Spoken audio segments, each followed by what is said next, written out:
രംഗൻ ചേട്ടൻ എങ്ങനെ ഇത്ര സെറ്റപ്പ് ആയത്?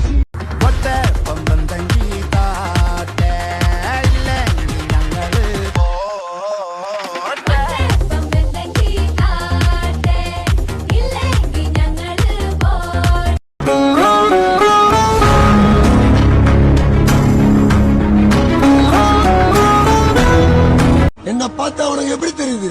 உங்களுக்கு என்ன பியூட்டிஃபுல்லா இருக்கீங்க. காத்திடும் அவர் காலம்